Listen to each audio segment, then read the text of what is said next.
Hi, everyone. So thank you for joining us tonight. We're about to start the Happy Half Hour. This is actually our very first virtual online CE event, and with the Happy Half Hour in the beginning. So I definitely would love all of your feedback. As more people are joining, we're going to wait just a couple minutes here, and then we'll get started. We do have some fun games. So just as a quick reminder, everyone is automatically muted. But if you do have any questions or if you want to participate in games, you can use the questions feature and that will go right to me and then I can assist you in any way. So we do have some fun trivia as well as some games tonight. So some of the games they're entirely optional. You can sit back, cheer on your colleagues, or if you want to participate, that'd be great. We do have some great prizes. All the raffle winners will win 5 KN95 masks and 5 face shields, which are custom made by the Harrisburg University.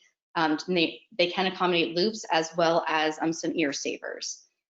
So we have tons of prizes to give out. I'd love to give them to you. So please, once it's time to get started, please, have fun. It's supposed to be relaxed and fun. And then at 7:30, we'll start with Dr. Volker. So if you do have any questions, please feel free to put them in the question box. We're gonna get started in just a couple minutes here once a few more people join.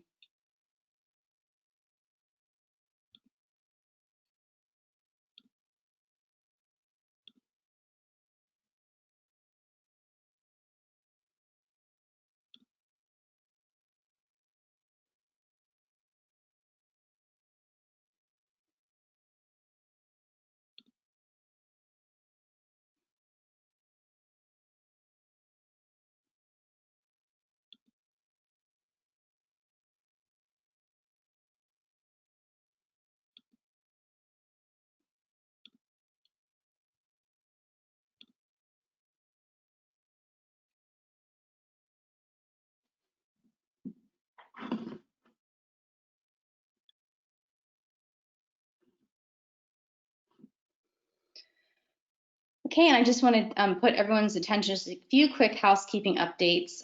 So right next to your name, there's a small little hand icon. When we start to play the games, you can click that if you'd like to play. Again, it's optional. We do have a fun game in store for tonight. It's very laid back, just supposed to, something really just kind of gets going. And so if you want to play, all you have to do is raise your hand. And I'll explain the rules once we get a little closer to that. Again, we're going to wait just a couple minutes here and probably get us start off with some trivia first. But if anyone does have any questions in the meantime, please just feel free to enter into the question box. I'd be happy to help you once we get ready to go. We'll get ready in just another minute or so.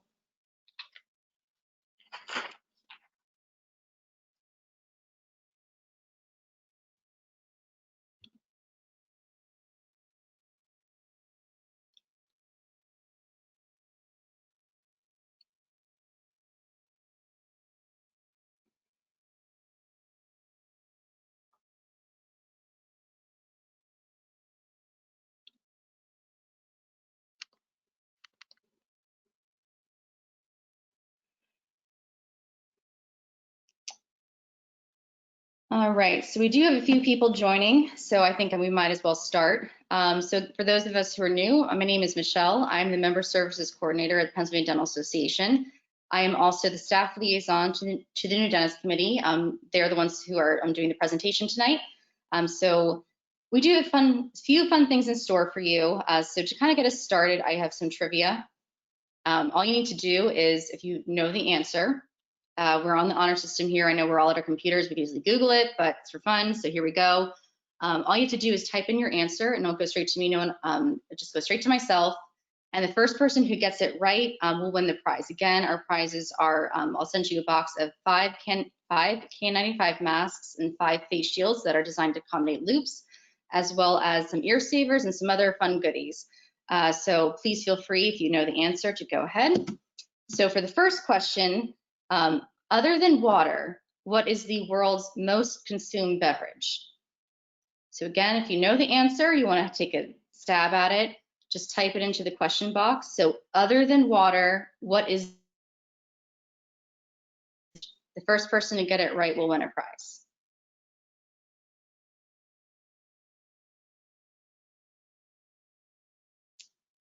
Still we're getting there. So again, other than water, what is the world's most consumed beverage?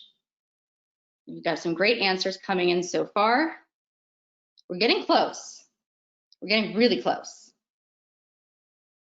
So one last, other than water, what is the world's most consumed beverage? You can guess again. Definitely, anyone has any ideas? No bad answers here. It stumped me. I've done all these with my husband, and we were both, they're fun, but some of these are a little surprising. Actually, oh, someone got, Dr. Leah Connor won. So it is tea. Tea is the, other than water, the world's most consumed beverage. So yay, so thank you, Dr. Connor. So I will be, again, whoever wins a raffle prize after this, I'll be contacting them for their preferred mailing address and we'll be mailing them to you after the prize. So thank you, Dr. Connor, for guessing tea. It's the correct answer for other than water, what is the world's most consumed beverage? All right, so I'll do one more before I start to introduce the game for tonight. So this one I thought was kind of cute. So what is the #1 cookie in the United States? Again, what is the #1 cookie in the United States? Kind of fun right after Halloween here. So if anyone has any ideas what the #1 cookie is, please feel free to put it into the question box. The first person to get it right will win the prize.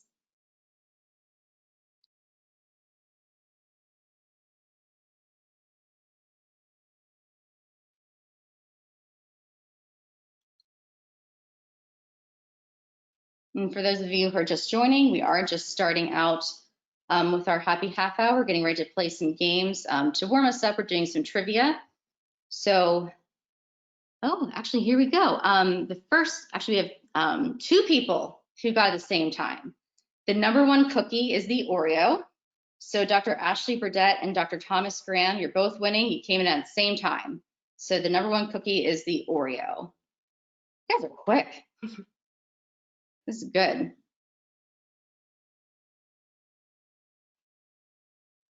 All right. All right, so while we're getting closer, I'm going to explain the game for tonight. It's pretty laid back, but I know that a lot of us are kind of stuck here, sitting on these calls on Zoom. And so we wanted to do something, that's a little different. This is very laid back. I practice this. So we wanted to try to find 2 objects that start with a certain letter in 4 minutes or less. And we encourage creativity. If you have a pet that has the same first letter as the letter that's chosen, it counts. Anything will work. So you just have to bring the 2 objects with you and in 4 minutes or less.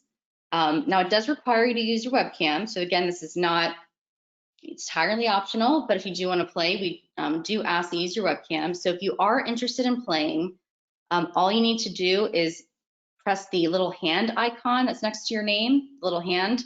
That way I will be able to make it so you are able to share your webcam. So we'll announce the letter once the game officially starts. It's just 2 items that start with the same letter in 4 minutes or less. You have to show us your items, and the first 4 people that come back with the items that are accepted will win a prize.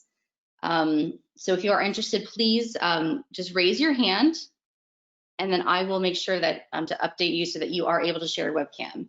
We'll be starting it in a couple minutes here, so please, again, next to your name, if you want to play, hand icon, I promise this is actually a lot of fun. So just definitely, if you're interested, please hit the hand icon, and we'll be getting started on the game in a couple minutes.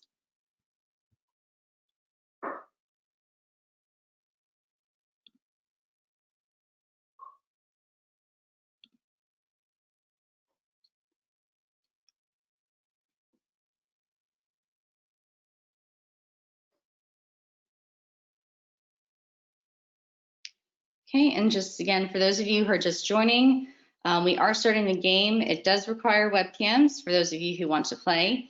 You just find 2 items in 4 minutes or less that start with a certain letter. We encourage creativity. It's quick, it's fun. So if you are interested in playing, if you look right next to your name, there will be a little hand icon. It kind of looks like this.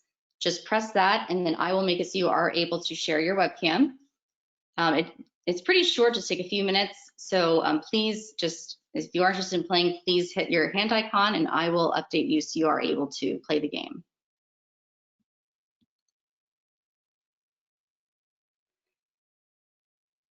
And while we're waiting and thinking about it, so this was one last trivia question here while I'm waiting for anyone who wants to play the game. So what is the national fruit of the United States? The national fruit of the US. If you have a guess, please put it into the questions box.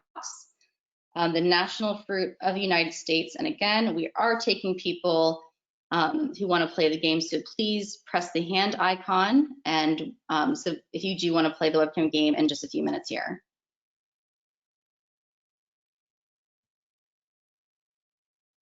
Oh, actually, so that was good. So Dr. Allison King won with orange. So the national fruit of the United States is an orange. I just was going with food stuff here. It's fun these days. All right, so we do want to start the game in a couple minutes. So definitely, I promise you it's fun. So please hit the hand icon if you do want to show your webcam, and we'll go from there.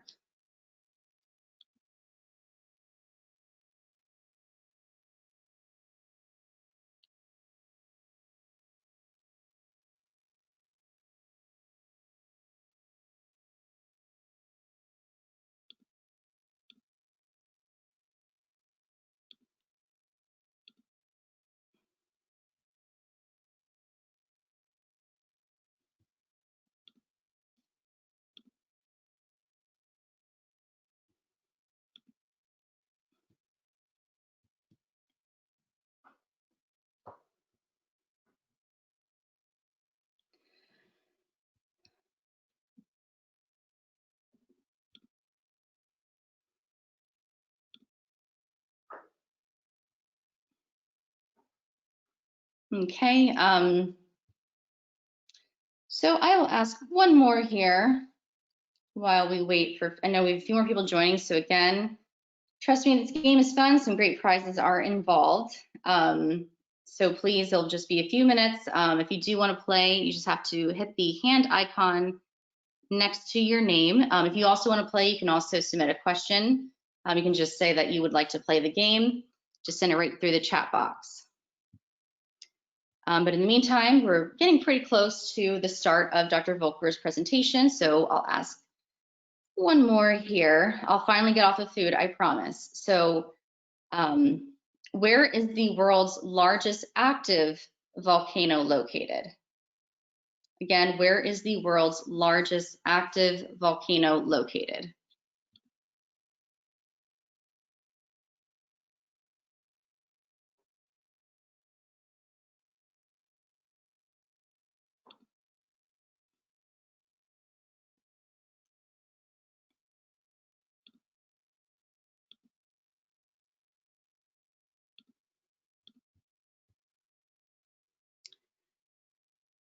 Yep, and Dr. Elizabeth Pudu won it with Hawaii. So the world's largest active volcano is in Hawaii. Okay, great. This is fun. All right, so again, we do have the fun game in store. I promise you it's a lot of fun. So I do have, it's a letter involved. Basically, all you have to do is turn on your webcam and find 2 items to start the letter in 4 minutes or less. That's kind of a fun way to interact. So those of you who are interested in playing, please just press the hand icon next to your name, or if you prefer, you can also type in the chat box that you are interested in playing, and I will make it so you can share your webcam. So we will start it in about a minute or so. So please, if you are interested in playing, I would love for it. It's a lot of fun, I promise. Okay, great so far.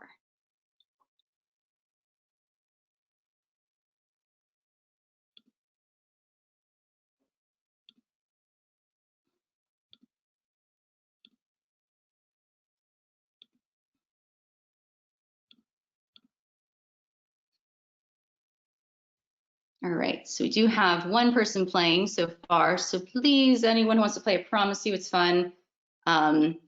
So if you do want to turn your webcam, for those of you who are playing after you have sent the request, all you have to do is, again, next to your name, there'll be a small icon that will show you, oh, hello, and Dr. Volker is here. Hi, so I think you might be muted so far, but wait, no, there we go. Great. Hi, Dr. Volker. Hi, everyone. How's it going? I want to play too, so let's do this. Oh, great. Well, thank you for joining me. We're getting started with some of the games here. So anyone else who wants to play the quick game, just please raise your hand or just put in the chat box you want to play. I swear it is a lot of fun. It's just basically you pick 2 items, and I encourage creativity. I will take pretty much anything. Pets will count. If you have a child that starts with a name, a spouse, it will count. I have not picked my spouse's name, I promise. He is downstairs, so I'm not going to cheat. But it'll be a lot of fun. So let me see here if it will.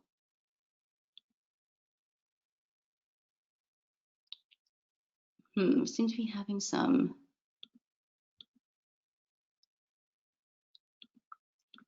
Let me see.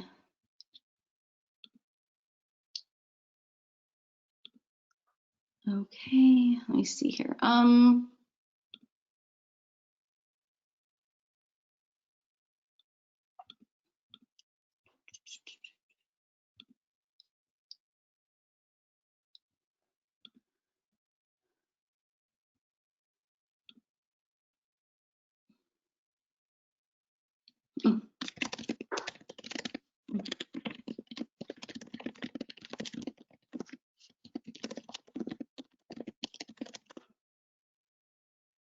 All right, just getting things set up here. I do apologize. These are some technical difficulties, but we're getting started here.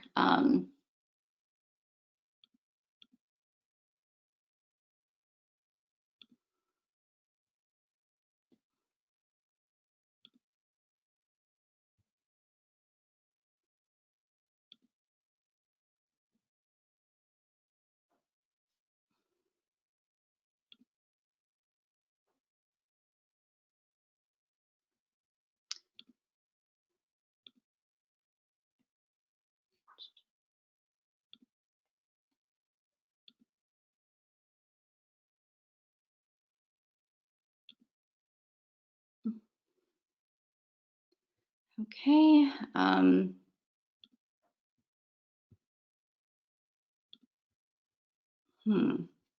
right, sorry, I do apologize. I'm just figuring some things out here.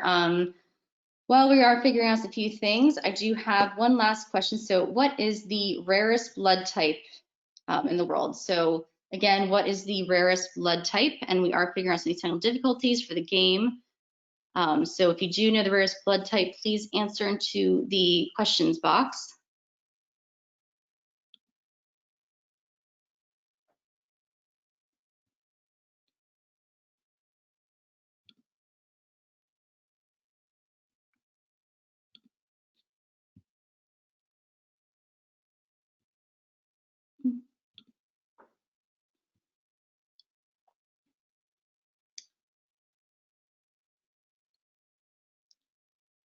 Oh, and so Dr. Rupali Kulkarni, she went with AB, AB negative. So the answer is AB negative. So Dr. Rupali Kulkarni won.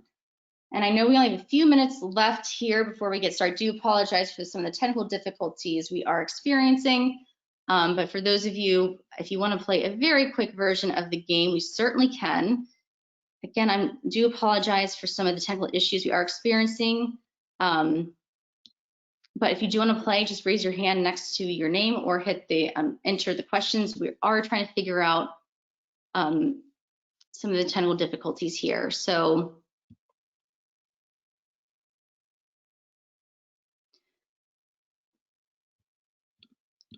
we'll be getting started shortly. So, okay, great.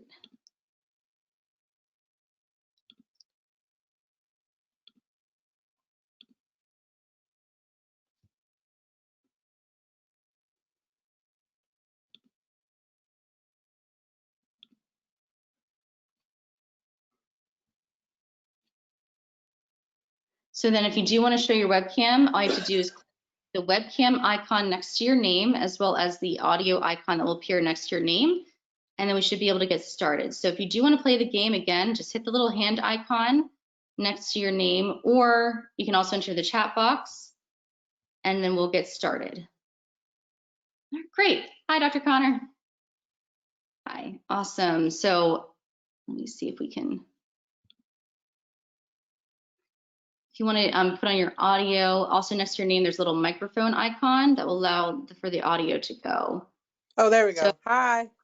right, great, thank you. So we do have a quick minute. I promise you it's fun. I have a whole fun thing here set up. So if you do want to play, anyone just quickly raise your hand or put in the chat box, and we'll play in about 1 minute, and then we can get started. Great, hello. There's prizes to be had. I want. Let's do this. Okay, so let me get started up here.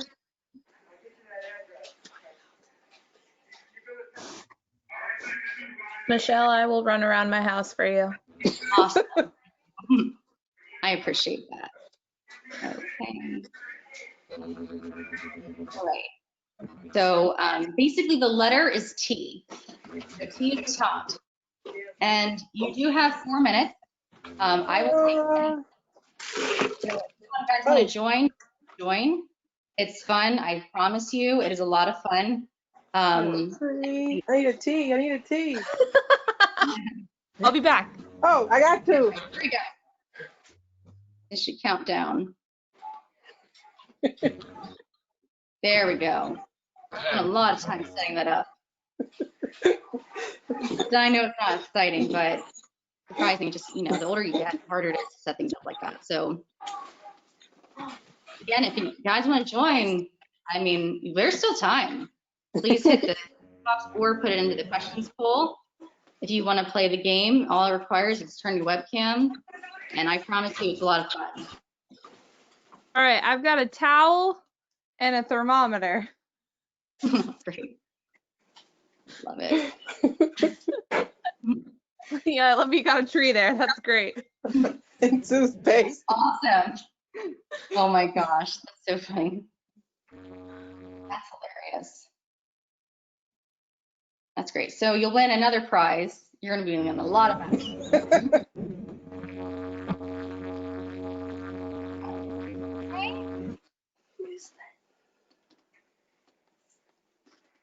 Awesome. So that's fun. Here. All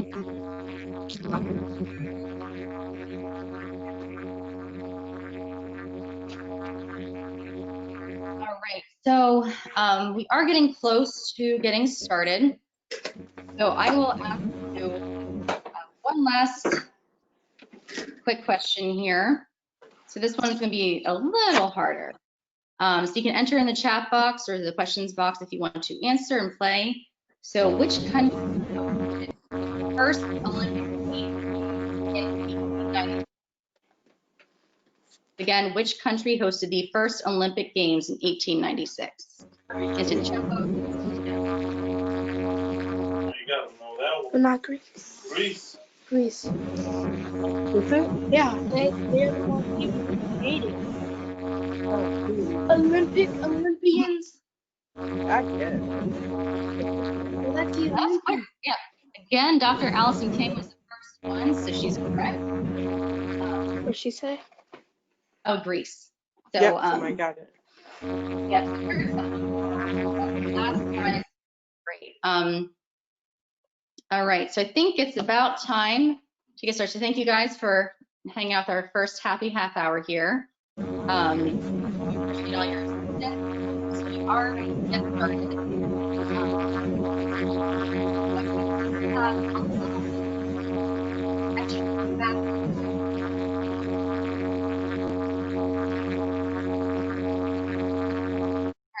Start sharing the screen sharing with Dr. Volker. So as we do get started, I'm going to start doing some housekeeping notes while we do prepare here.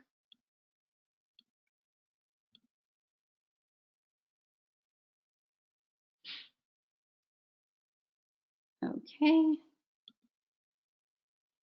So I will be auto muting everyone. So if you have not yet muted yourself, please do so. So we will be starting in about 4 minutes here. So while Dr. Volker is preparing, I'm just going to give you a few housekeeping notes. Just a few moments here. Yes, so at the conclusion of the event, I will be reading a verification code, so please add that to your certificate. So the certificate is available right now. If you look at the handouts, we do have 2 handouts. One is the certificate, and also another one is a handout that corresponds with the presentation. Both the certificate and the handout will be emailed to you after the presentation. So again, at the conclusion of the presentation, we will be reading a verification code that you will need to add to your certificate. So please take note of the code. We'll be reading it several times at the end. So you will be muted throughout the presentation. If you do have any questions, please enter them into the questions box. All questions will be answered at the conclusion of the event.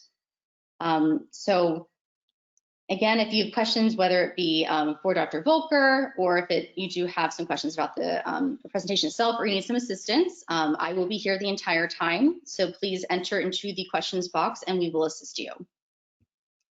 So we'll be starting here in just a couple minutes.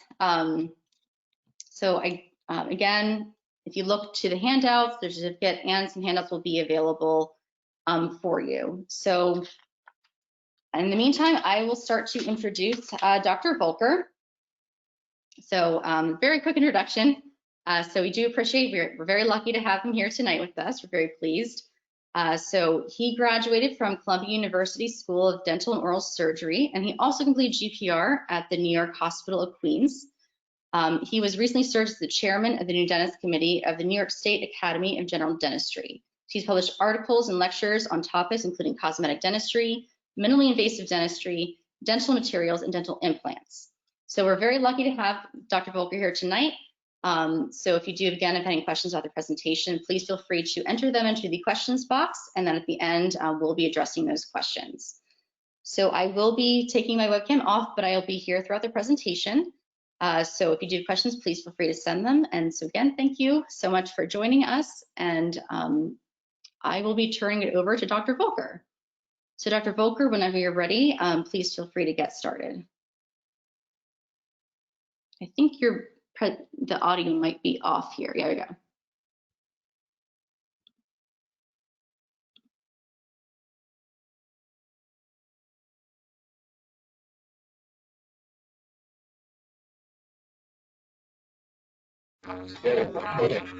The setup has been muted. Can you see my screen? I'm going to have a slightly different view, so can you see me? Okay.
So you guys hear me?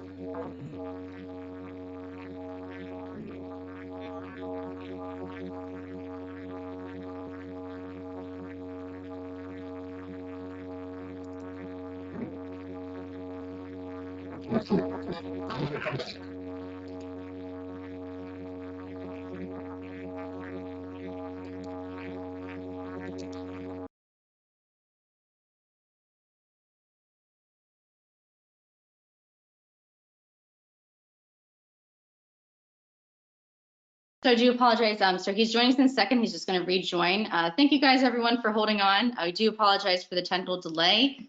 We'll be starting in just a minute or so. He's going to rejoin the call. So I do apologize for the delay. I appreciate you guys hanging in here with us. We're going to get this sorted out in just a minute. So we do have a great presentation for you tonight. So here we go. Okay, 1 second.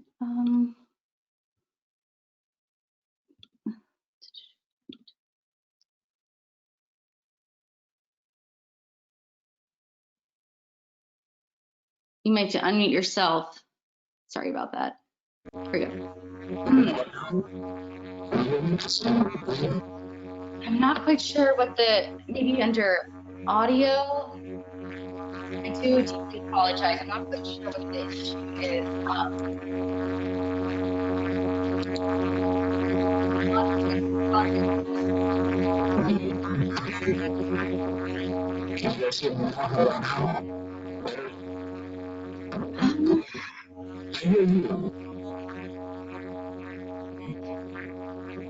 Unfortunately, a lot of background here. I'm not quite sure if we go under audio. Maybe that's because I do apologize, everyone. Please hold on.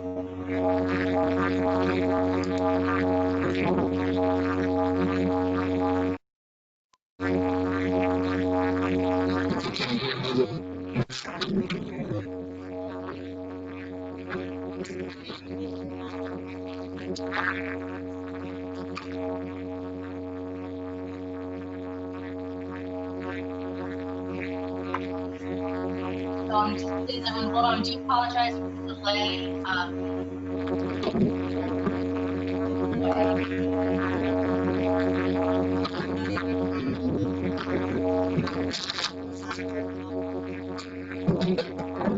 Yeah, sorry about that. I know, I'm so sorry. There's so much feedback, unfortunately. Let me try again. Yeah, everyone, sorry, we do apologize. We're gonna try just one more time here. I promise you, a great presentation, so please just hold on just for one more minute here. We're gonna go through there, so.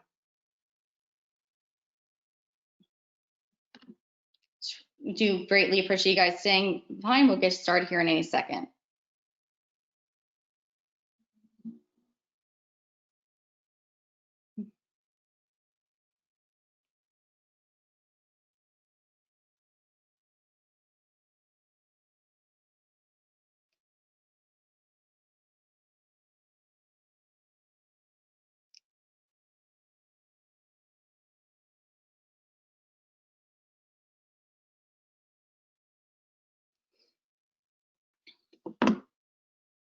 Okay, let's see. Okay, how about now? Oh, Am I this is coming great. in? Yes, Okay. here we go. Thank you guys for holding on. I'm Here we so are. sorry, guys. It's all Don't right. know what You I know- did. All right, All here right, so we're gonna I'm get coming in started. clearly, right? Okay, so there we go. It's great. Oh, thank goodness. Oh, great. I'm so All right. sorry. All right. Thank you guys for holding on. We're gonna get started here. So I'll be turning off my webcam. The Dr. Volker will be taking over whenever he's ready. So I will still be here throughout the presentation. So if you do have questions, enter them in the chat box. And Dr. Volker, whenever you're ready, please feel free to get started. Okay, thank you so much. Just want to make sure because now can you see my screen? Does someone just, Michelle, if you're there, can you just tell me if you can see the screen? Let me see the chat. Yep, we can hear the screen. Okay, good. All right, so I'll catch up. Don't worry. I'll speak fast if I have to. So, folks, it's kind of funny because today I'll be speaking about digital dentistry, and the first thing I had is problems with, digital connections. So I apologize about that. But I do want to thank everyone for coming today. This is a real pleasure to be again back with the Pennsylvania Dental Association. I think this is probably my 4th or 5th presentation with the association. And you guys have really fantastic leadership. You have a fantastic programs that you place on. So you're very, very lucky. I know it's a very wide state, as everyone jokes about. But really, the dedication that I see in the dentists when I meet them out from anywhere from Philly all the way out by Pittsburgh, I really am grateful for this opportunity. So as I started a little bit behind, but before I forget, I do want to thank Ms. Miller for all of her help, especially in the last 5 frenetic minutes we just had. So thank you. If there's any questions, please feel free to put them in. I'll be more than happy to answer any question you have about this. Now, this is a very, very exciting and kind of new topic for me because, for disclosure, when I graduated dentistry, there was really no digital aspect to it. So it was kind of something that you learn as you're out. Now, as new dentists, you have the advantages in that I hope you have been exposed to some of the benefits of digital dentistry, but I have a feeling some of you may not, and I'll explain maybe in the question and answer why I think digital dentistry is really going to kind of be something slow in coming in terms of dental school education. But I promise you that all of you will 100% be exposed to digital dentistry in a very, very involved way, I would say at least within the next 5 years. It's inevitable. It's the train that is absolutely coming. So the more comfortable you are with it, I think the better you will be to adapt to the sort of the newer emerging way of approaching and doing your dentistry. And now, of course, now my screen froze. Hang on one second. Let me do it again. Oh, bro, there are nothing but little issues here. Hang on, I'm going to just try it one more time.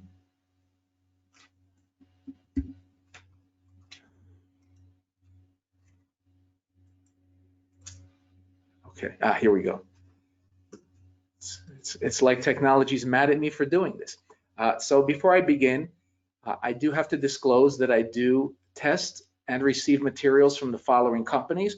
I do lecture for BioClear, 3M, Premier, and as well as Cosmedent.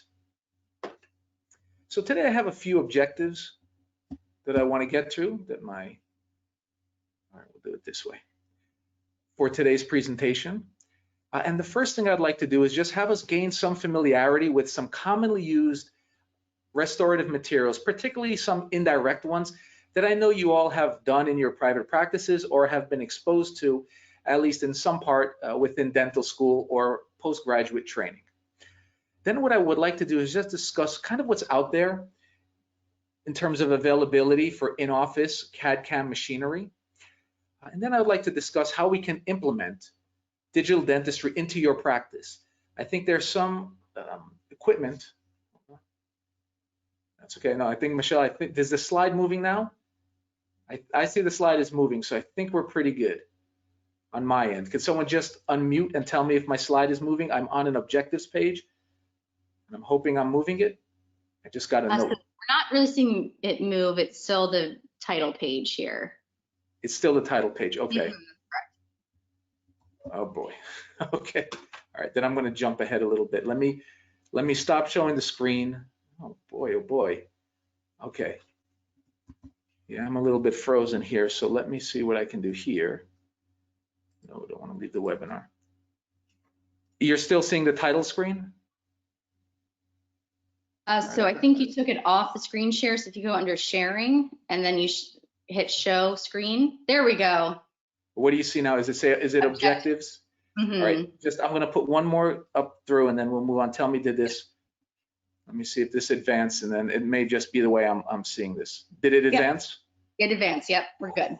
My There gosh. we go. But this is a learning thing, and I'm going to tell you why, because you will find that, and actually, first I was like, oh boy, this is going to go badly, but I think this is some of the things you are going to do, because as we're moving to very digital platforms, there will be issues that you will find, and sometimes you just have to stand there and kind of work it out. So this is probably a good indicator of kind of what's to come. So this, Michelle, I'm sorry, one last time, do we see 3 slides of patients, of a patient? We do. Yep, Oh, we thank do. goodness. Okay, now we can move. Okay, so I'm going to go through this case super quickly, but I just put it up here as an intro because I just want to show you that how dentistry has changed, because this is a case, and this patient I mean, obviously she has some issues going on, but she does have her class 3 skeletal arrangement. But one of the things that was really an issue is that those anterior teeth, the lowers, were just periodontally just unsound. Those teeth presented with over +3 mobility. So she was really interested. She had some family functions coming up, and she really wanted to make sure that something can be done. Now, the thing about this case that I really liked is that really it was not touched much by human hands. In other words, the majority of the work here was really done by either a machine or by a software. Granted, there were hands in there because dentistry is still a very tactile profession, but this is a case that I did with a surgeon I work with from Brooklyn, Dr. Avi Stern, and essentially he's a tech geek as well. And I'd like to just walk you through what's kind of possible today. And you know, I'm so envious really of you new dentists, because you know, I'm a mid-aged dentist, but what you're going to be exposed to, the area of dental technology is evolving so rapidly. This is just a small example of what can be done. Just to show you, this patient was going to receive some implants. After her teeth were removed, my surgeon did the grafting and things like that. But what's really cool, and I do not place implants for disclosure, but this was a digitally guided, digitally placed implant. And there's a few of them on the market, and for disclosure, I have no financial relationship with any of them. But I think what they offer is something really, really innovative, in that they'll take a CAT scan, a CT scan, and they'll use that to help plan not only the implant placement where it should go, in other words, the theoretical placement of the implant, but this machine, and this is called the XNav, will actually place the implant for you. Now you stand there with the handpiece, but now the precision that we see with equipment, although as we found out, by the way, sometimes technology doesn't always work for us, but when it works for us, wow, what we can do. So in this case, these were placed robotically using the XNav product. So what the surgeon actually did was he placed the provisionals at the time of surgery. So this was immediately placed, immediately loaded. I came in, and basically my job at this point was simply to take a shade, to do my scan, an intraoral scan, and we're going to talk about my workflow and how you can implement some of the workflow into your own practice. And then this was the CAD-CAMmed prosthesis that was made by the laboratory. This was for screw retained, so it was really, really nice, no issues with cement. And this is the final outcome. And this was done, and they think they got a very nice aesthetic result, although the fact of the patient not having a great occlusion. But the beauty of this was that really, outside of placing some screws and covering access holes and torquing things down, the amount of hands-on on this type of patient was really minimal, as the technology really flowed. So that really let me know what we can really do with the digital dental technology. So anyway, these are just some follow-up photos, and you can see by the x-rays the precision that you can get when you can properly implement this type of technology. So now, why digital? So let's start with the materials, because I think if we have a good understanding about the materials and what we want to do, how we can make it, and what we can do with it, I think we can really start to see where we can place our digital technologies into our own offices. In other words, what's the fit for what we want to do? So let's start with materials. I'm going to make this super brief. I know it's quite late and we're off to a bit of a late start, but I will stay for any questions we have, because I'd be more than happy to. I love this. I think this is such an exciting part of dentistry. But I do have to talk a little bit about materials, and I'm sorry about that, but I want to make it clinically relevant for everyone. Now, for disclosure, I do have a course available on PDA's website or through their online education platform, where I go to the materials in a lot of details. But here I'm just going to be very brief, but if you have questions, please feel free to ask them. So there are two major types of ceramic restorations. There are a couple of ways to break it down, but if you know these two, I think you're 95% of the way there. And the first ceramic option is if a material is a glass ceramic. And the second one is if it's an oxide. So for those of you who have done PFMs, and I know that in dental school, and this is what's strange, I graduated 2003 and I was doing PFMs. I had my residents and students up to a few years ago, and guess what they were doing? PFMs. And again, remind me to answer the question why I think that happens. So we have our glass ceramics, and there are a number of them. And those of you who had learned to stack porcelain, I think that's great. Those of you who may be exposed to materials like Empress, you have really a broader understanding. But I think the most popular material, in fact, by market share of the glass ceramics, is something called lithium disilicate. You may know it by names such as Emax Press. You may know it as Emax CAD. And there's also some variations of the material by name. The nice thing is that it's fabricated by the lost wax technique, which I'll discuss in a little bit, or for what we're going to discuss today, it can be milled via a CAD/CAM application. The nice thing about it is that as a glass ceramic, it's quite strong. It can have a flexural strength of up to 500 megapascals. For comparison, the porcelain in your PFMs, that has a flexural strength of about 90 megapascals. So this is a very, very robust material. But the thing about it is that if you're doing a PFM, the beauty, if you will, of a PFM is that no matter what color you have, what color you want to get to, you simply just have to prescribe to your laboratory the desired color. In other words, if I want an A1, that PFM for sure will be A1 because we have this metal coping, and on top it's going to be A1 porcelain. However, when we're dealing with glass ceramics, there are certain factors we have to consider, and one of them is the block or ingot choices. In this case here, you can see that although the base shade color of the crown on tooth number 9 looks quite good, if you look at the gingival aspect of the restoration, you can see that, well, it looks kind of gray.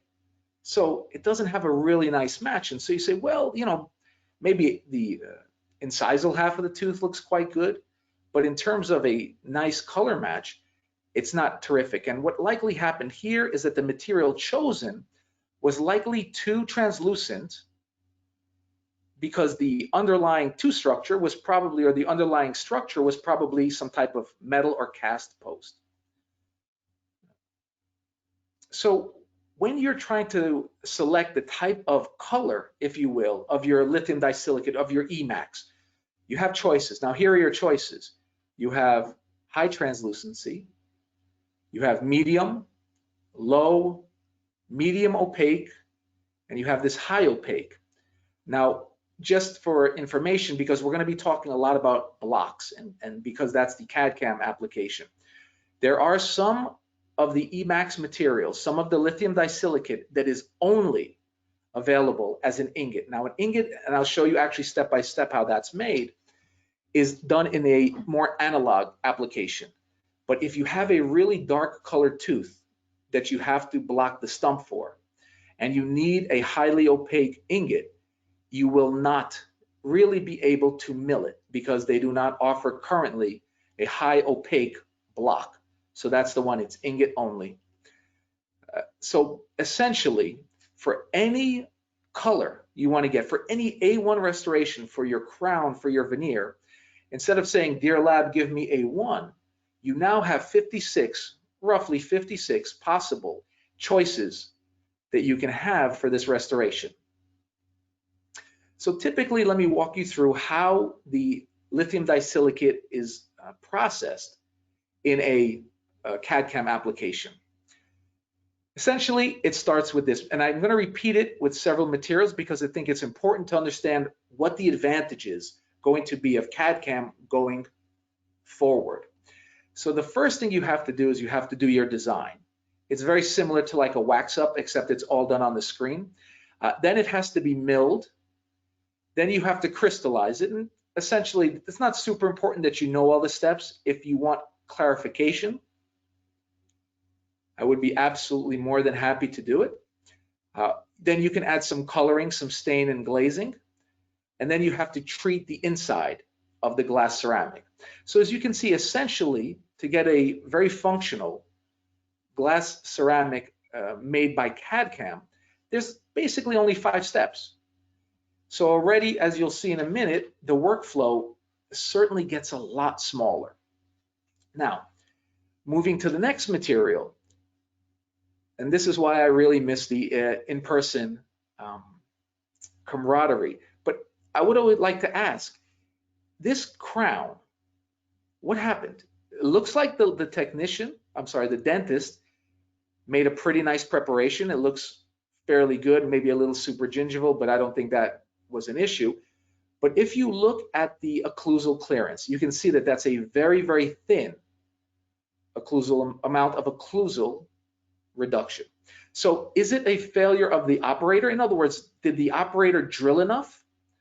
Or did the operator choose a material that was not strong enough? Because we know that for a PFM, what's the minimum occlusal reduction? 2 millimeters.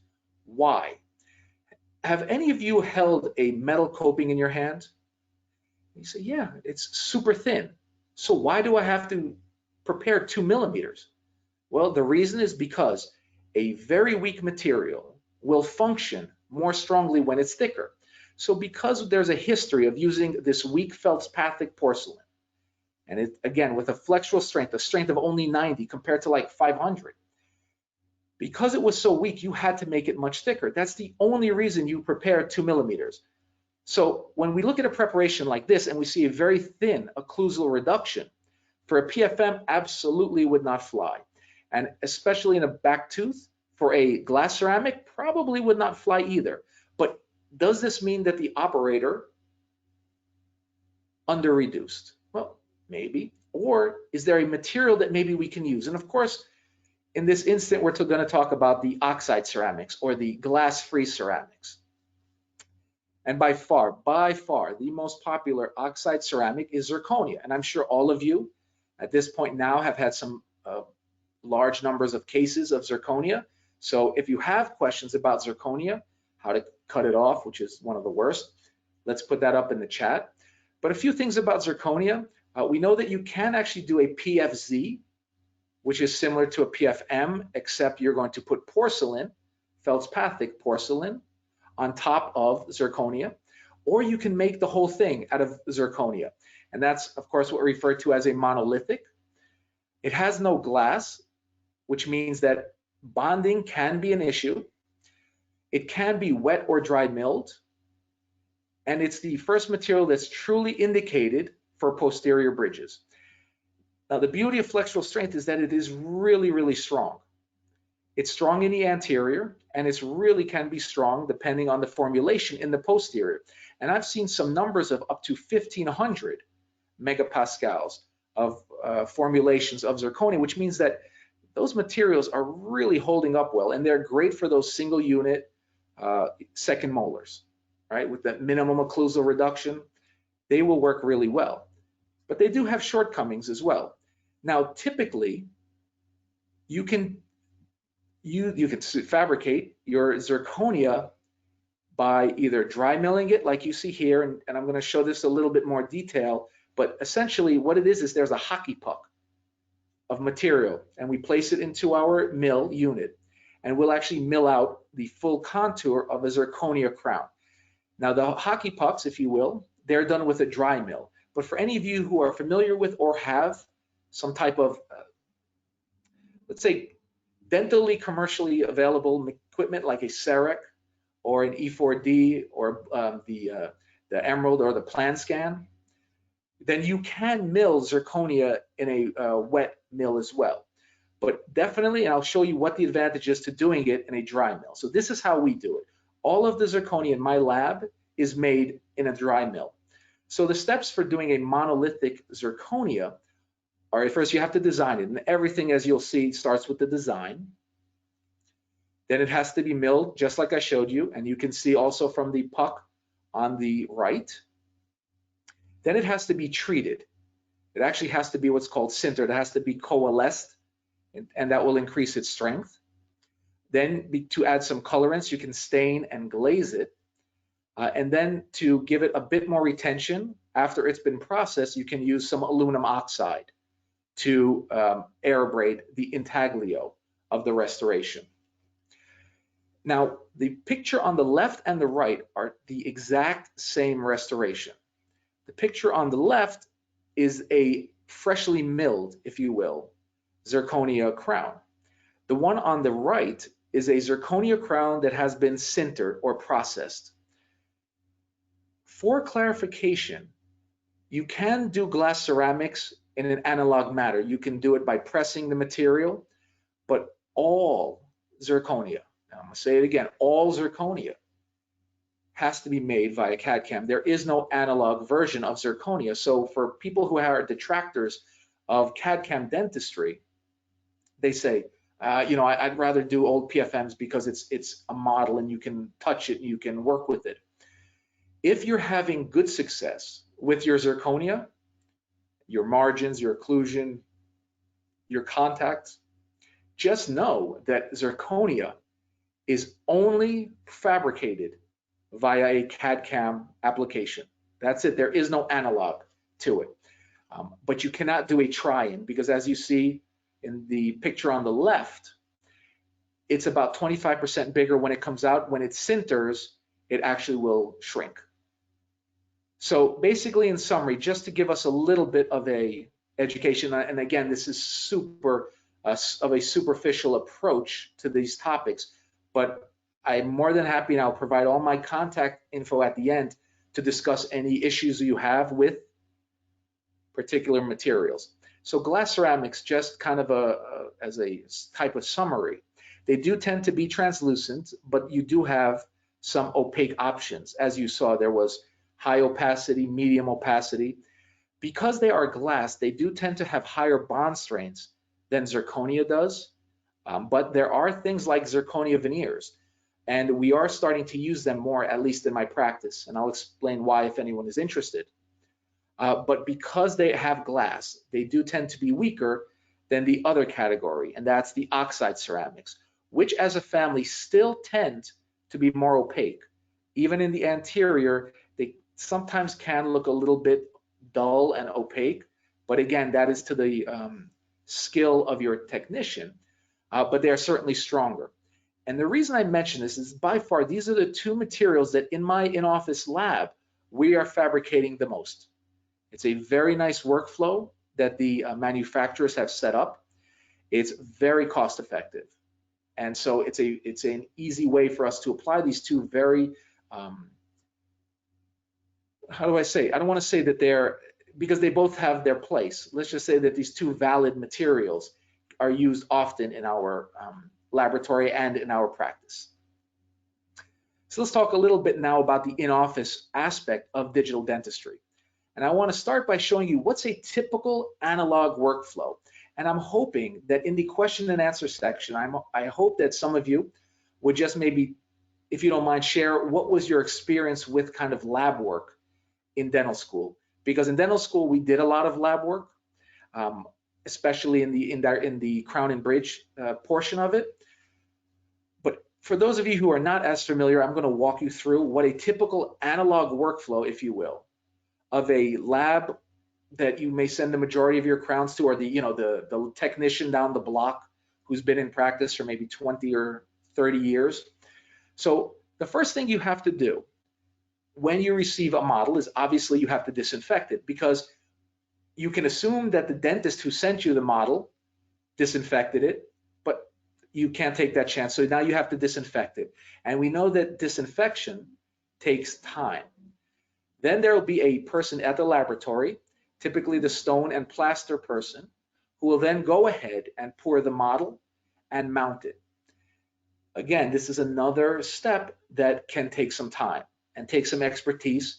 It also will take space. So I want you to keep that in mind, because this is going to take time and space.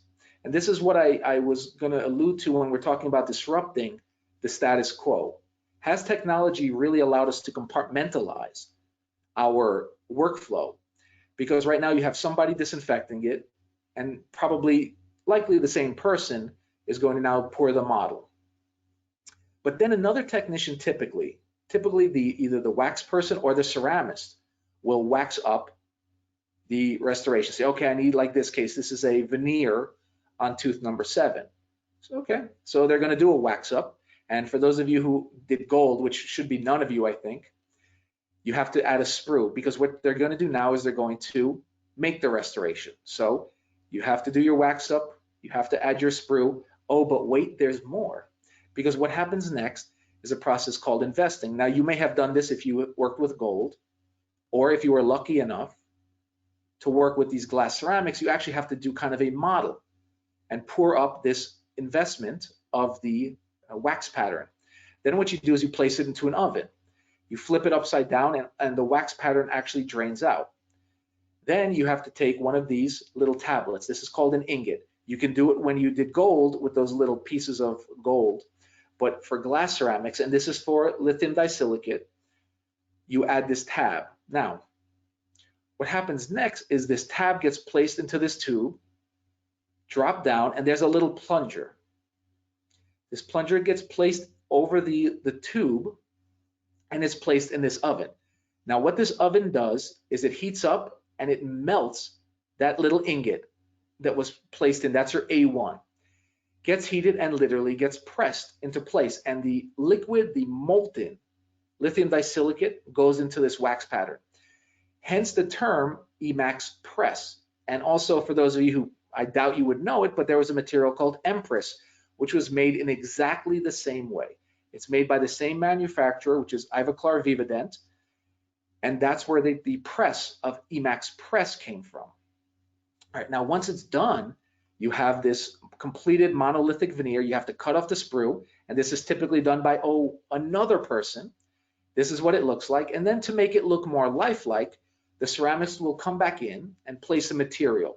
And now what they're going to do to make it look more realistic is they're going to add a little bit of a feldspathic porcelain, something we call Emax ceram. They'll paste it, they'll bake it on, and you have your final restorations.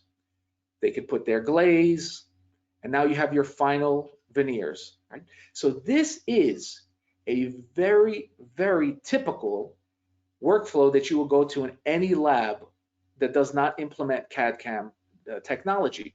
Now, there are quite a few of them that are still out there. Now, they're becoming less and less in number, and you can share your experience. But look at the workflow, taking it from disinfection to having the final veneers sitting on the model.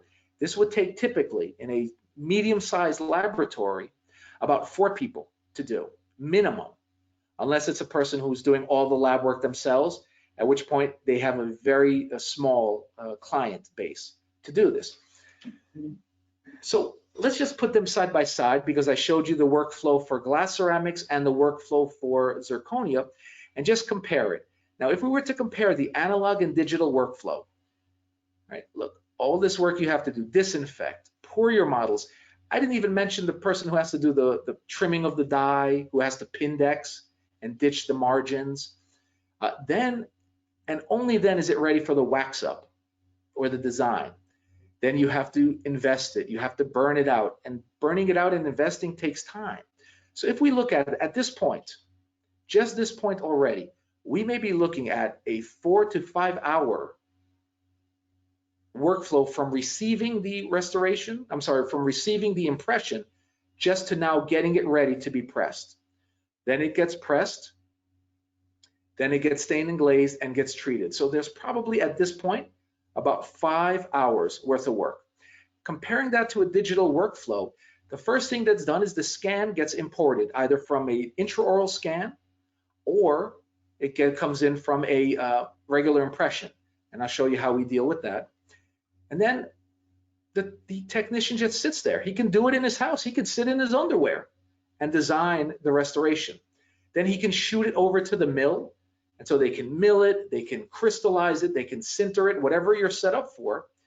Then you still have to make it look lifelike. So you can put your stain in your glaze. And because it's a material, you have to treat the intaglio. You're either going to add hydrofluoric acid for a glass ceramic, or you're going to put some aluminum oxide abrasion into your zirconia. So this right here, just so you know, is a picture of my in-office laboratory. And basically it comprises of 1.5 rooms. and I'll walk you through what, and brands do not matter, but what is available for you as technicians to kind of improve your service to your patient.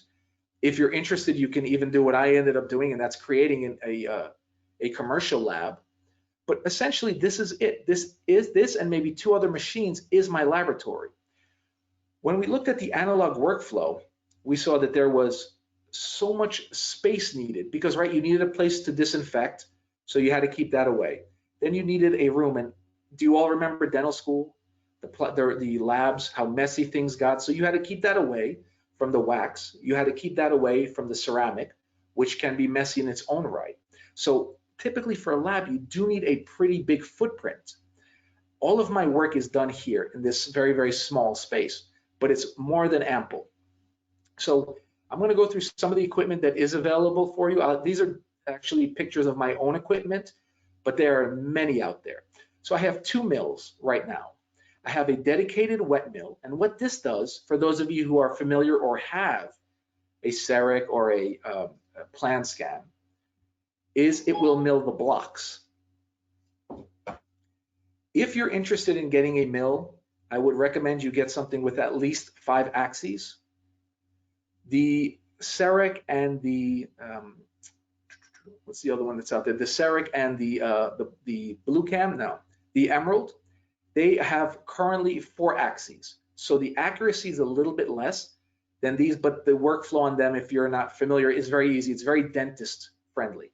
I do have 6 slots, and we use this for making our glass ceramics because you have to use it with water, and as well as our titanium abutments for our implants. The reason I mention this is if anyone is interested and you're fairly handy, and the beauty is because you're newer dentists, you're more comfortable with technology, you don't have to buy a packaged system such as the CEREC, but if you are comfortable with it, you can. But just know that there are cheaper options if you're able to mix and match. And this one is fairly economical compared to some of the mills for the CEREC, as well as some of the ones by Shine. And it has 6 slots, so it'll do quite a bit of work. It's a bit of a workhorse. The other mill we have is the dedicated dry mill. This is also a 5-axis mill. And this is where we're putting our zirconia.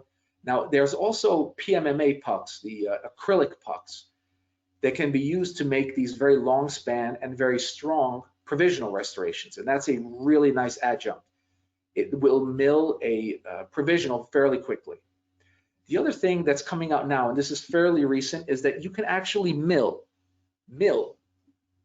full dentures, complete dentures, including base and teeth together as a monolithic unit. And that did just come out by Ivoclar. It's going to be integrated likely to a bunch of systems as well. So these dry mills, especially if you're doing dentures, if you're doing a lot of zirconia, if you're doing a lot of full mouth rehabilitation, this mill, which is it's like the unknown mill. A dry mill is quite cheap relative to a wet mill, and it has a lot of versatility. This is definitely the workhorse in our lab. We do a lot of zirconia, we do a lot of rehabs. So this gets this ROI on a material, on an equipment like this is quite high. Then the other thing you would need if you're doing zirconia, to remember how it was quite large when it first comes out, it does have to be sintered. So there's a sintering oven. It's usually quite tall because it needs to generate a lot of heat and a lot of pressure. So this is typically used for sintering zirconia. It's also used to crystallize lithium disilicate. And then a good smaller oven. These are fairly cheap. These are good for crystallizing as well. They're very nice for glazing, adding a bit of shine. And if you ever have to do any repairs, like contact is a little bit open, in 2 seconds you could just paint some porcelain on, put it into the oven, and in 22 minutes typically, you have it ready to go. So it's something to consider if this type of dentistry excites you. Now, 3D printing is funny because patients come to my office and they'll walk in and they'll see the lab and they'll be like, oh, what's that? And I'll say, oh, this is a mill and we do this. And inevitably they go, is that a 3D printer? Like, yes.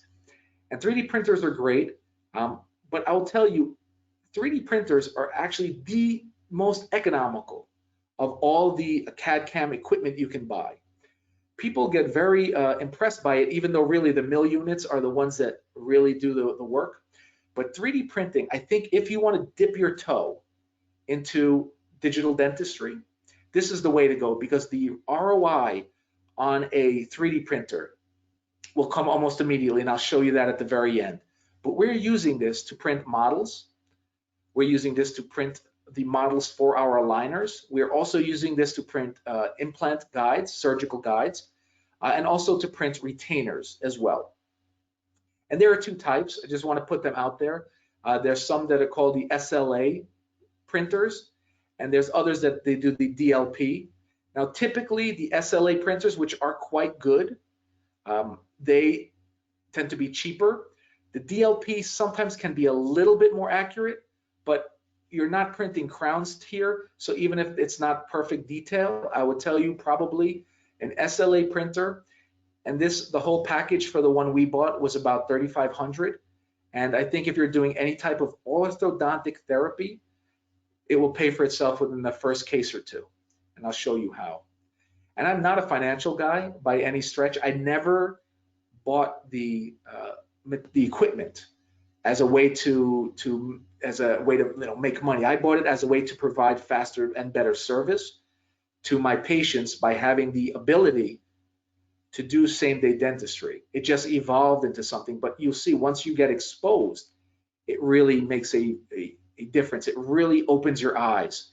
And you are the luckiest generation because you already have familiarity with a lot of it. In fact, my technician, who you'll meet in a moment, he's not trained as a lab technician because a lot of laboratory schools are not teaching CAD/CAM as a big part of their continuum. So the people who are really adept at CAD/CAM really are these computer junkies, gamers. My technician is like a world-class gamer. He just was very good at doing this. So it's definitely a changing world. We're definitely also at the forefront of it, meaning that things will change, but we're at the very, very baby steps of it, or the very early part of it, I should say. So this is just some example of a printed model, and we can even get better resolution than this. I think this was just for demo. Now let me show you the workflow that we use in the office. And one of the best things that I had gotten was an intraoral scanner. I think impressions are fantastic. I love them, but definitely this is a game changer for me, is to get the intraoral scanner. Now we use the 3Shape Trios line.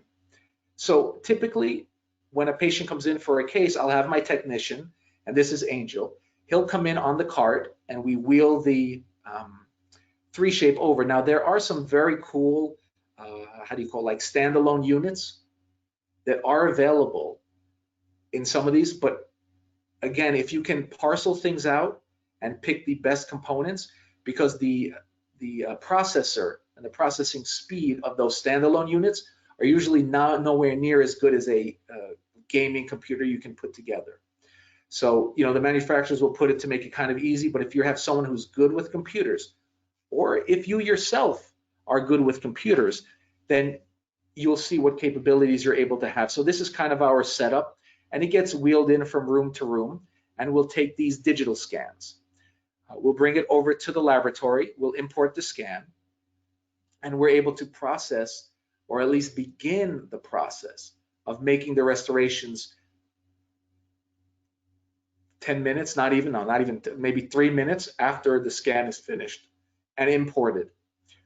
Think about the time of when you take an impression and you have to wait for the lab courier to pick it up. So just in terms of expediency, having the ability to email your scan, your STL file over to the laboratory it's such a valuable addition. It's such a powerful tool. Now, I also said that sometimes clients will take impressions if they do not have an intraoral scanner. So there is a lab scanner we use. It's a tabletop scanner. We'll take a model, we can take an impression, and we'll actually do a scan of it and digitize that. By the way, if any of you are giving an impression, a triple tray, a full arch, to your laboratory to make a zirconia restoration, this is absolutely what they are doing with your impression. See, remember, zirconia is only made by CAD/CAM. So they have to digitize your impression. So your impression, I promise you, becomes digitized. Or what the lab may do is they may pour it up and then digitize it, because they cannot work on a model directly. And then again, there's a lot of really good software. This is Design Studio from 3Shape to help create the restoration. Then, as we saw, you will go ahead and mill it. And this is what it kind of looks like post-milling. And you'll see it has a very, very chalky appearance. I just wanted to show you what it kind of looks like. Sorry. And then what will happen is, now in the office as well, we have operating microscopes. And I use it because I teach a bit. But what's nice is that the technician, Angel, can go ahead and actually work out any imperfections or stain or characterize the restorations under the microscope. So it's certainly been a workflow. By investing heavily in technology, it's really improved our ability to deliver care to our patients.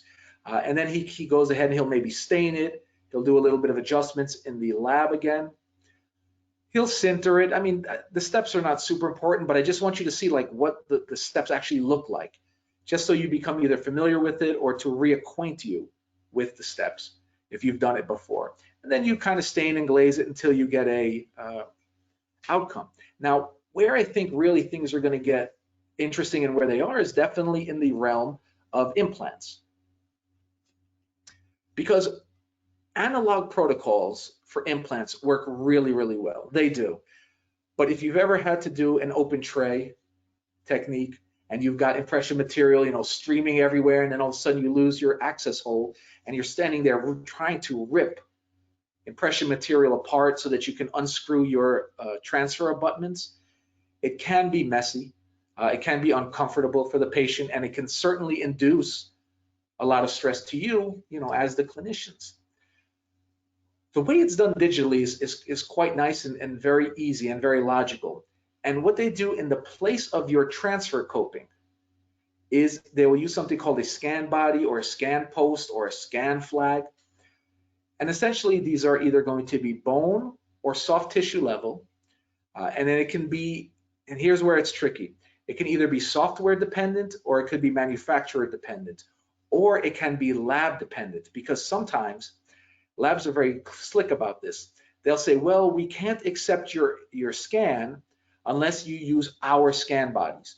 So you have to be careful. A lot of the labs I work with, they'll take pretty much anyone. But some of the bigger labs, and there's a very big lab I don't want to name on the West Coast, who will only accept the digital scans with their scan bodies. And if they don't see their scan body, they'll reject your case. And there are a couple of materials that it's made from. It can be made from PEEK, which is polyethylene ethyl ketone, or titanium. Now, if you're going to get a scan body, I absolutely recommend you use the metal ones, because if you take a radiograph to check that your scan body is seated, some of the PEEK or the plastic ones, they look like the screw is floating. So you can never know if you have a good positive seat. So if there is the option to buy a metal scan body, get it. You will not regret it, because if you can screw it down and it stays there, you'll see that there is no gap with the implant and the scan body. Just my opinion. So I'm going to just kind of finish off with some cases, if that's okay, just to show you some of the workflow in action and just what can be done. So this was a case that was done by a surgeon who I don't work a lot with, or else we would have done some soft tissue modeling, but just to show you how we took it here. What we do is when we do a scan, typically there's 2 scans done. So the first scan is done with the healing abutment removed. And we usually do it as the full arch scan. We'll do the whole thing. And what the first one does is it checks your soft tissue profile. And you want to do this immediately in the same way that you may do it in an analog way. Once you remove that healing abutment, you know that the tissue will start to collapse, and it can go very quickly. So what we'll do is I'll have the scanner ready, unscrew the healing abutments, and have the technician scan the area. So the first scan is for a soft tissue profile, so they can do a very nice emergence form. The second one is with the scan post in place. And that gives you three important aspects of the implant. First, it tells the computer the size, then the depth of the implant, and then finally, it shows the orientation of the implant, of course, relative to the scan body. So this is what a scan would look like, typically with the scan post in place. And then us as clinicians still have to kind of do that same hands-on approach. We have to pick the shade. You know, it would be nice to do some soft tissue development here. So it's not like dentistry is going fully digital, although that robotic implant placement was quite nice.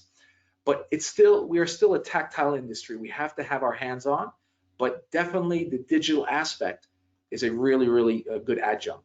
So this is the abutments in place, and this one we did as a cement retained. My preference for the record is a screw retained, if possible, whenever possible. So this is the model, and it's a 3D printed model, okay, and that's the soft tissue. You've seen this many times, and this is what the outcome looked like with a lab fabricated prosthesis. Although it didn't matter too much because of his mustache, we could have done pretty much anything, but it made the workflow very, very quick. Now, I do not place implants. I'm scared to. No, I don't want to. I know what I would prefer to do and not to do, but I will tell you that what I see with guided implant surgery just almost makes me want to dip my toe in that water. And I know you, especially if you're being trained from schools within Pennsylvania, are light years ahead of a lot of classes and also of schools. So this may be something that may be of interest to you, although it does have a fairly high initial investment. And that's because one of the things you purchase when you're doing a guided implant placement is you have to use a cone beam. But from this starting point, and they do have smaller and smaller platforms, you really have access to a lot of information. And the biggest aspect of information you'll get is from these files that are called DICOM files. Now, DICOM is just an acronym, and all it stands for is just digital imaging and communications in medicine. And it's simply a file format, and it's just used for storing and transferring data. But what we can do is, if I have a surgeon, such as Dr. Stern, who I spoke about earlier, who has a cone beam and has all this fantastic information with his scanners, we can take this DICOM, we can take this file from the CAT scan, and we can combine it with a scan that I've made intraorally and place it out as the STL file, which is just simply a very generic file format for basically all CAD systems. And that STL file will then be used in the CAM portion, the computer-aided machining or printing or milling of your prosthesis, of your guide, of your model. So if you can combine the file from a CAT scan with a file from a scanner, an intraoral scanner, you can actually create something like a printed guide. And those really make things really nicely. And I'm going to show you an example of a case like this. And this was a patient who had a 6 or 8 unit bridge, maybe more, and it fractured. And those teeth were completely non-restorable, a lot of caries. And so just to show you where my office stood in this, we were able to take the DICOM and STL file, and we had to do it through a third party. And we were able to make a printed surgical guide. And that's what's being done here. And the surgery is being done by Dr. Stern. And he was able to place these implants, but we were able as a laboratory to print the surgical guide. And so now to go back, he has these holes in there, right? He has these implants and then these holes, there's nothing else. We did not give the patient a denture. Because of the information found on the CT scan, he was able to get very good primary stability of the implants. So it was determined at that point that we could go ahead and mill a PMMA provisional. And we milled it in the dry mill, and we were able to make this screw retained acrylic provisional. Then once we had some nice tissue development and good healing, we were then able to make a scan with some scan bodies. And in our dry mill again, we made the prosthesis. And we used the sintering oven, of course, and the staining and glazing. And we also were able to use the operating microscope to ensure that we had good fit, that we didn't have any stripping of screws, and that the prosthesis was seated appropriately. So all this technology really made life. This is another example of technology working for us, although as we saw today, it doesn't always work for us. And so this case, this is what the patient looked like before, and this is what the patient looked like after. And quite honestly, if you look at tooth number 26, the hardest part, I think, for the whole rehabilitation here was doing that composite veneer on number 26. The upper part was really easy. It made so because of the good information that we received from both the CT scan and from on the intraoral scanner. Okay, last two things, if you don't mind, and I know I'm going to go a little bit over, but I think I just need maybe 5 minutes or so. And this is something that's I've noticed, I've heard about, so as new dentist, I don't want you to worry if you see this. Patient comes in, you've done a screw retained crown, implant crown, and they come in, they said, I think my implant broke. And that's like the thing you really, really want to hear on a Monday morning. Yeah, Dr. Volker, Mr. Jones says he broke his implant. And then you look and you see this. What you basically would see typically is you'll see the crown in the patient's hand, and intraorally you'll see this little post. Now this post is called a titanium base or a tie base. This is actually a stock abutment, but it's made of titanium. So if this ever happens, what you can do, and if you have the healing abutment, you can always unscrew the titanium base and put the healing abutment and send everything back to the lab. Or you might want to try this. What you can do to kind of repair this, because if you have the equipment in your office, it's a fairly easy fix, because what essentially happened here is that the laboratory unsuccessfully bonded, or should I say attempted to bond, titanium to zirconia. Now, can you do it? Somewhat, and there's some little steps. So I would just like to show you the protocol that I use for repairing these separation of zirconia crowns to titanium bases. So this is a tie base. So one of the first things I would recommend you do if this were to happen and you unscrewed it out of the mouth, what you want to do is you want to put some Teflon tape. That's nothing more than plumber's tape. You can buy it at your local Home Depot or hardware store. And you're going to place it in the chimney into the access hole and under the lip so you don't damage the screw. And you're going to expose that platform as you see there. The next thing you're going to do, if you have it, is you can use some aluminum oxide. You'll use either 50 or 53 micron. You can do it at 2 to 3 bar or about 20 to 30 psi, and you're going to spray the aluminum oxide liberally over here. Then what you can use is you can actually use an alkaline-based zirconia cleaner on the inside of the crown. Then you can use a metal primer, because some of these universal primers that you heard about, you can actually use it for metal, and you can use it for oxides and non-oxide metals. So you can actually use the same product.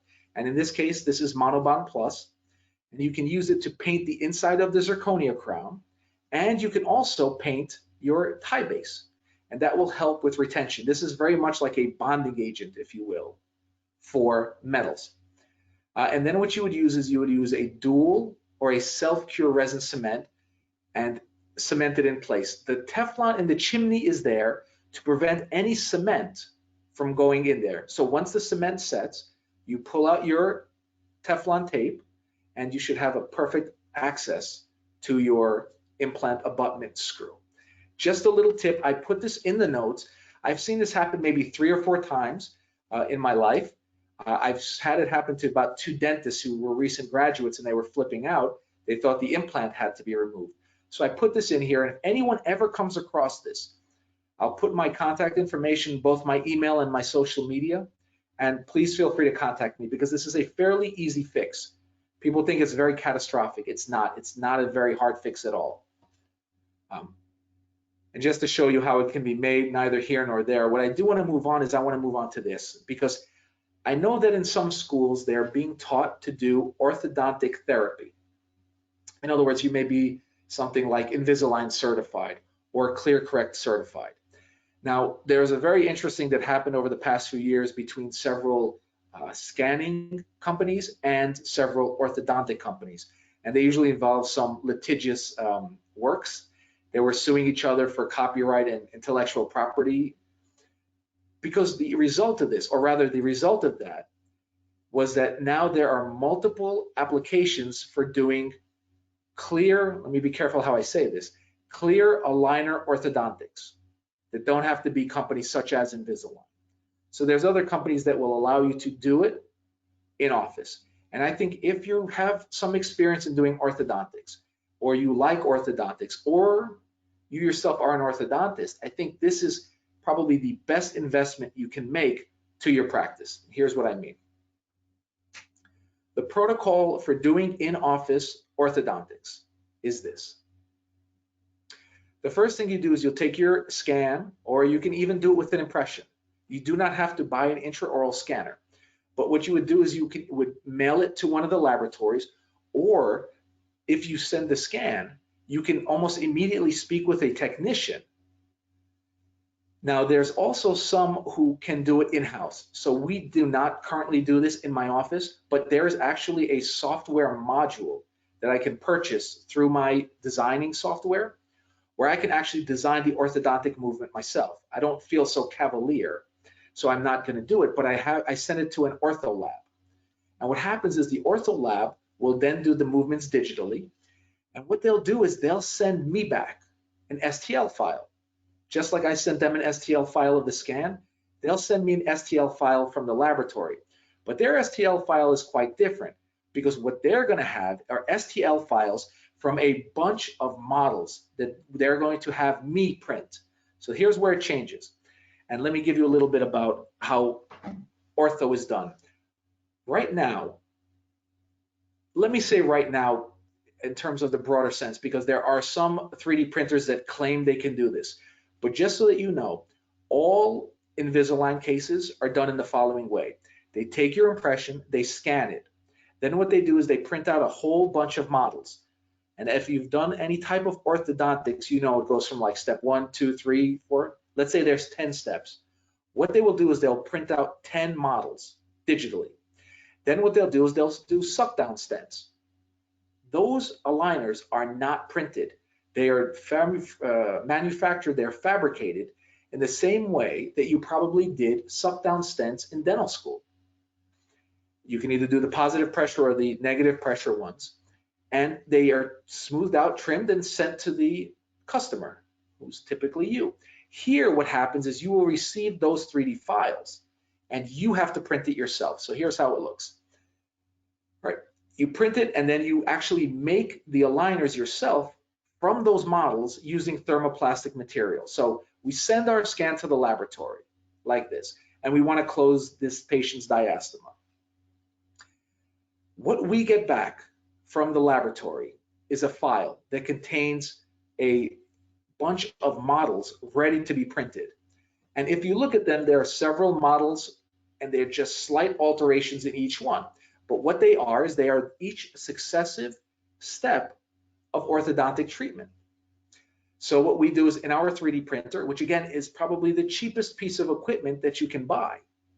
And again, you don't have to do this, just to be clear, with an intraoral scanner. You could send the model, tell them, please do the movement, and they'll send you back the file. So as long as you have a means to print the models, and there are some very good software that's available that's free that you can use to print this. So I'm going to give you a name of one of them. It's called Mesh Mixer. You can use it for a bunch of 3D applications, but you can absolutely use it to print and facilitate the printing of these models. So we have all these models here. That's a bit wasteful, but we were doing it for show because you have all these extra stanchions. Then you have to process the models. That takes a little bit of time. You actually have to dip it in alcohol for about an hour. Then you have to heat cure it. But when you buy the 3D printers, both the little container for the alcohol as well as the light cure are included in the price of the purchase. So these models are cured, and as you can see, there are some buttons on there. So what the technician is doing, and this is a picture Angel took, is you can see all the models, and don't worry, they're labeled. And what he's using is he's going to use basically the Ministar or any type of suck down technique to create individual trays. And then what we do is we process it, heat it, and cut it out. Then if you're doing any type of ortho, you're familiar with placing buttons. So there is actually a template. And basically all you then have to do is deliver and let the patient move. And you can see here already he's had some resolution. So it's a very, very easy way. Oh, and the most important thing. Again, I'm not a business person, but typically the cost for Invisalign is about, if you do full, I think it's now $17.95 or $18.95. The cost to have the laboratory, and I can give you a name of one, print, or rather make the STL file for the models is $136. The cost to print the models, because the resin is a bit expensive, let's say it's about 80 bucks. So with the labor cost of things, it costs you about $220 to make it yourself, is what we calculated for a typical 10 to 15 step ortho treatment. Maybe about $250 to do maybe a 20 to 30 step ortho. It's far less cheaper, but you do need, it's far more cheap to do it in office, but you do need someone who's comfortable with printing. You have to have someone who's comfortable with fabricating trays. You can have an assistant do it. And you can find it could be a very nice adjunct to your practice. And within your first two cases, you'll basically pay for that printer. So that's definitely my gateway drug, if you will, to getting into digital dentistry. You know, it is a passion of mine. And again, I do want to thank everybody for spending time with us today. Again, I really am grateful to the PDA for having me here. It's always really a pleasure and an honor, and I thank you for being involved. I think that as young dentists, our future of our profession lies with you. So I'm very happy to see that we have participants here on a Wednesday evening. So I'm now going to put my contact info, and I'm going to stop the share screen in a minute, and I'll take any questions you have. You can either write the questions in the chat box, or if you want to unmute your mic and your camera, I'll be more than happy to talk to you face to face. But this is my email address. It's volkerdds@gmail.com. I'm on Facebook as Arthur Volker, and on Instagram as Dr.Art.Volker.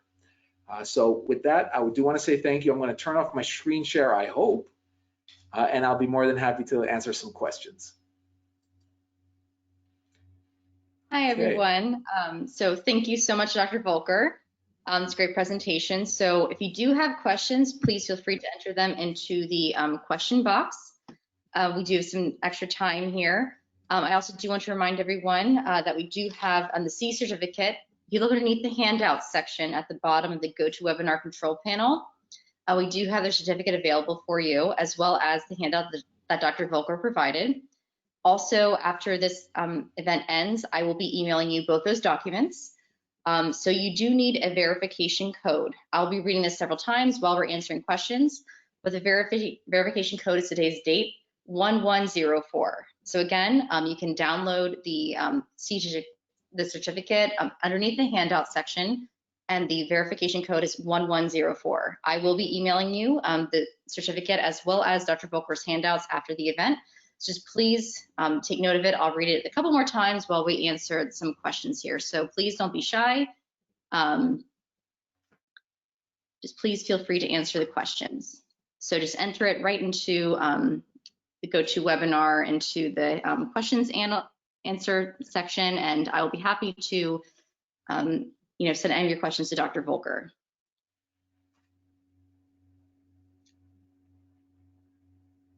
So please don't be shy, guys. Don't be shy, please. And if you want to speak, just either raise your hand or enter in the question box. I can update it so you are able to speak. If you wanted to do the audio alone, if you want to do a webcam, please feel free. Please don't be shy. Again, the verification code is 1104. The handouts can be downloaded straight from here or also send it to you via email. So far we don't have any questions, so please feel Wow. free. Either I Don't be did a really shy. good job or nobody was listening. It's fine with me. Please don't be shy. All right, so I know I can give you some of the questions people typically ask when they do this. And one of the things people ask are like, which equipment should I get?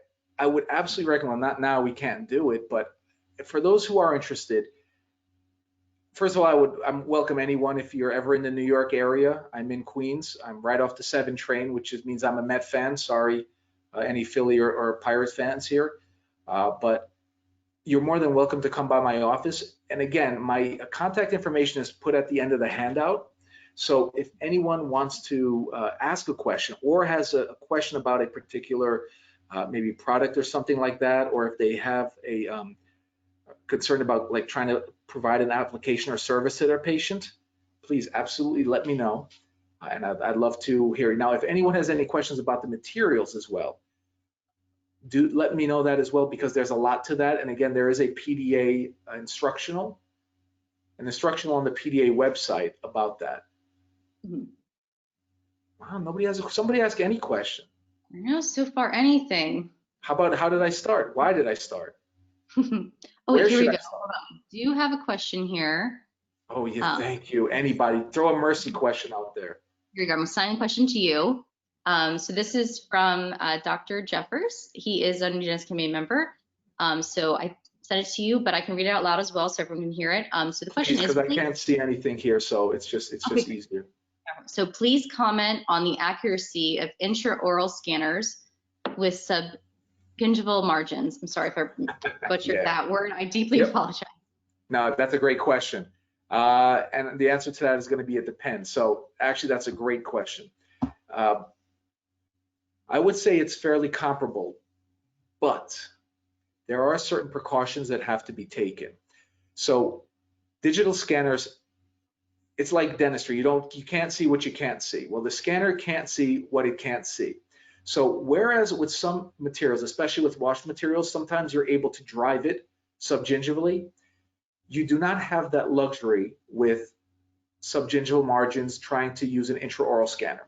So retraction is an absolute key, and I sometimes will place a cord and place a double cord as well, just to ensure that the scanner is able to accurately pick up a subgingival margin. Once I have that, typically I find that the fit is just as good clinically as it has been when I did impression materials. Now, for impression materials, I did use a 2-material approach. I would use a wash and follow it with a putty or heavy body material. And I found no major differences. But if you do not expose the margin properly, then it becomes very, very difficult. Oh, great. Thank you. So we still have the question box open as well as the chat box. Again, I will one more time, the handouts are available at the bottom of the GoToWebinar control panel. And the verification code is today's date, 1104. I will also be emailing you both the certificate and Dr. Volker's handout after the event. So please take note of the code 1104 to add to your verification code. And we're still here. Any questions you have? I won't read your name. I'm so sorry. Let me throw it out to the audience, and they can put it into the chat box if they don't mind. How many of you have added porcelain to your restorations, or how many of you were taught to use like powder and liquid to make porcelain and like baked it just even for a lab? Or how many of you had either done gold? So if you've done either porcelain or gold, can you just put a yes or something like that?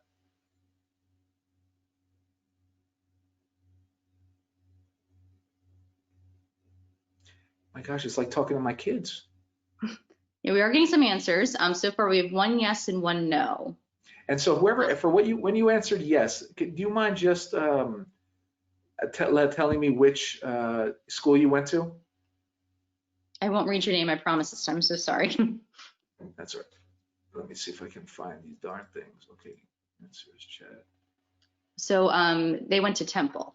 Temple, yeah, figures. And so I don't want to say anything, but Temple, and I don't want to say bad things about other schools, but Temple, man, they really train you well. I have to say they're exposed to a lot of the really good things, and I've rarely found a bad technician from Temple, but I usually find a ton of great technicians, meaning clinicians rather, from Temple. They really do know their stuff.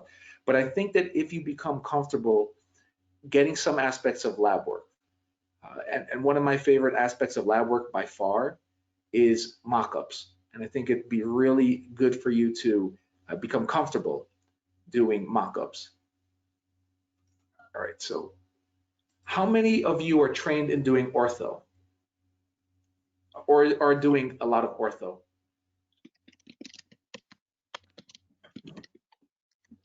Does anyone have any questions about ortho in general, not in general, but ortho in terms of this application? Because if you factor the cost of doing 2 Invisalign or 3 Invisalign cases compared with the cost of buying a 3D printer and buying some resin, using the free software like Mesh Mixer, with just 2 cases of the cost of 2 cases of Invisalign, you have already now gotten basically your return on investment.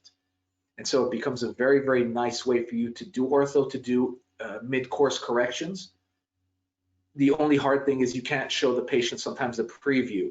So Invisalign is packaged very nicely. But if you're very comfortable doing some Invisalign orthodontics, then this type of treatment works really nicely. And I mean, that'll get you into it. And like I said, it's a gateway drug. Once you start, it really takes off. So how many of you are doing a lot of ortho, if you don't mind just me saying? I don't need to hear a name, I'm just curious. Are there any orthodontists here?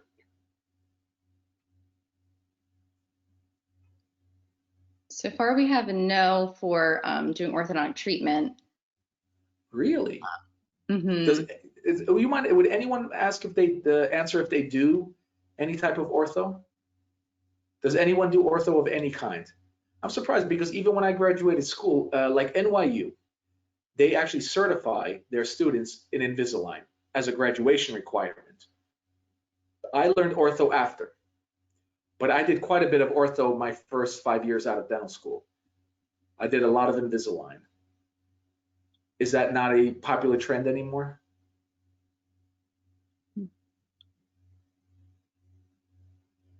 I guess no. How about this? Does anyone have like a same day mill unit, like a CEREC or a Emerald or a Plan Scan?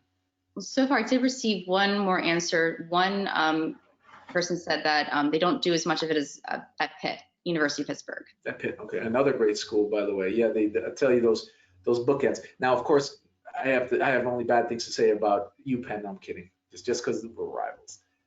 But are you taught, like, most, I'm assuming everybody here is GPs. So let me ask you this. Anyone can play on this one. What is your current molar prescription of choice in terms of material? You take an impression, you're about to write your lab script. What, for say, first molar, what is the material you're using most often?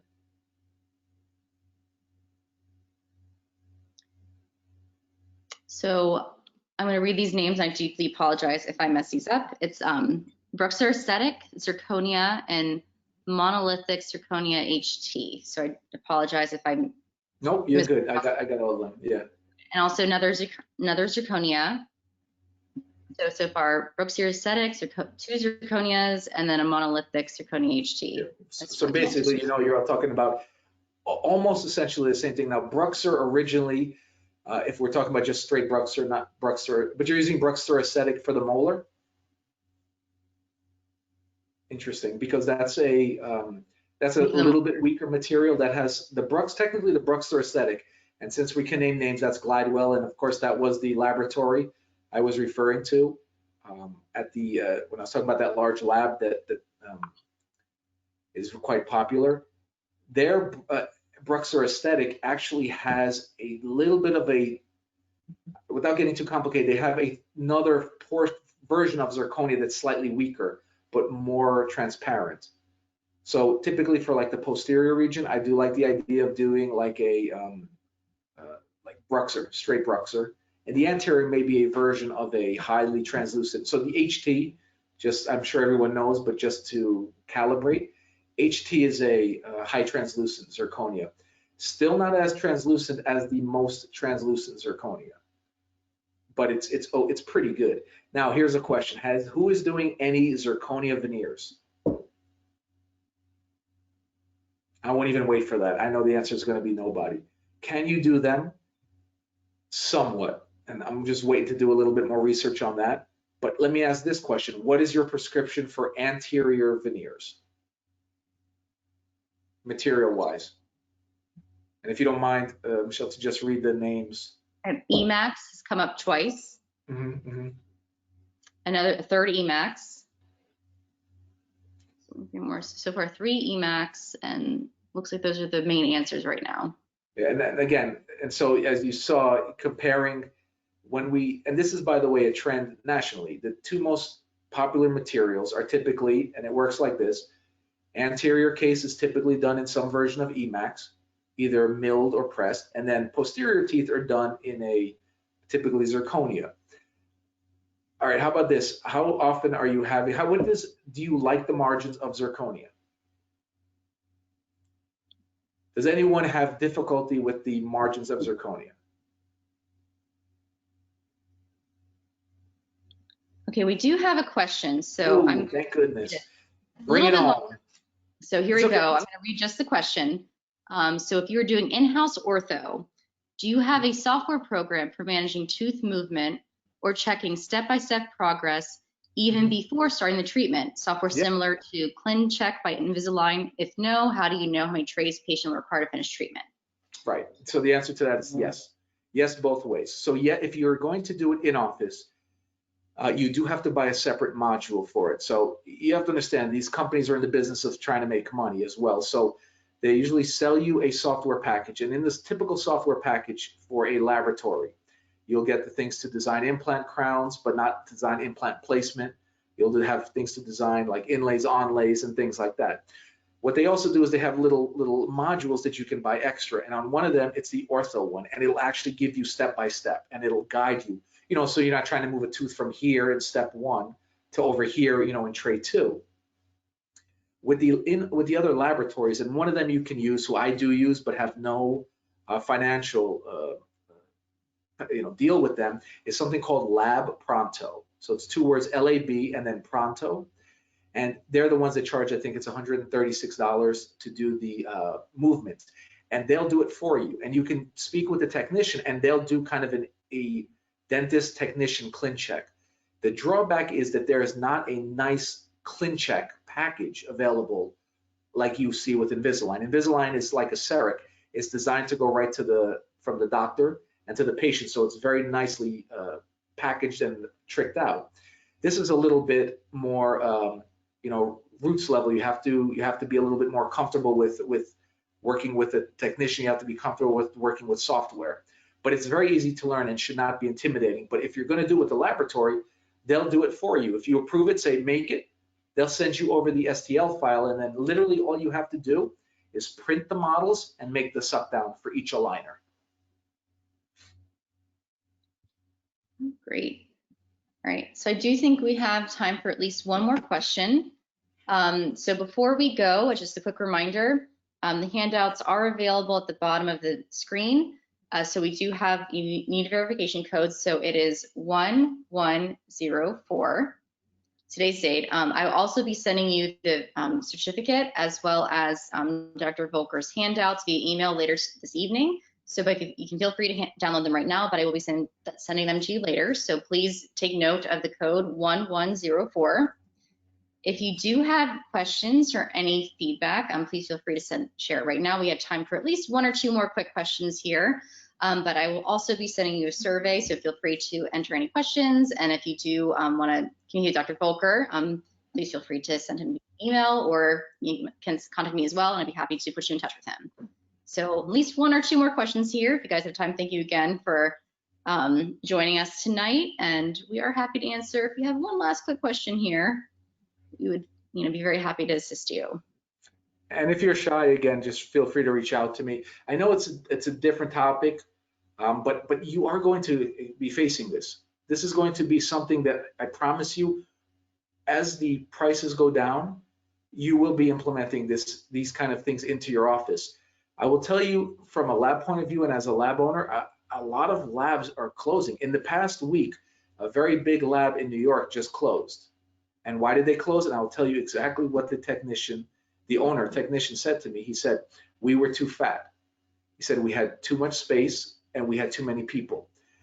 With this small thing, and that's why I mentioned that it's, changing the status quo, is that whereas you used to need 5 people and multiple rooms to keep things away from each other so that you wouldn't have like wax get stone on it or plaster on it, and your ceramic wouldn't be contaminated, you needed space and you needed people power.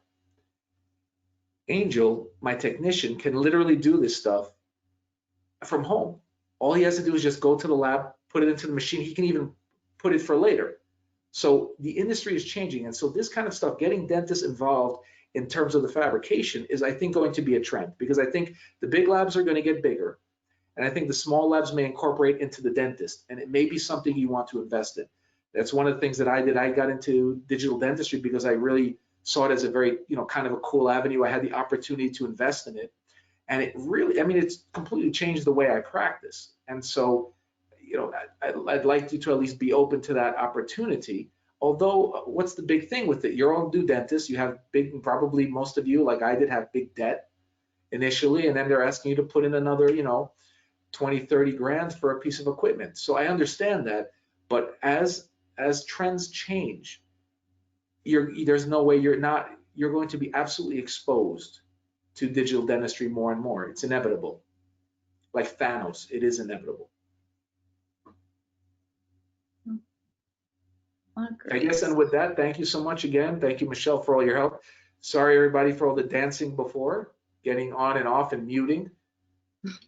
But it was an absolute pleasure to be here. The PDA is a fantastic organization, and I implore those of you who are listening, please get involved with your local leadership.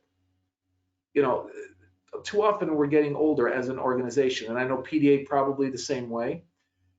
And being in the AGD, and if you're involved in those organizations, please do, but get involved. I know it's hard, and I know times, especially now, are difficult, but I think that really one of the things we need is that we need this, right? For the future of our profession, we need you guys to be vested in it, especially the new dentist.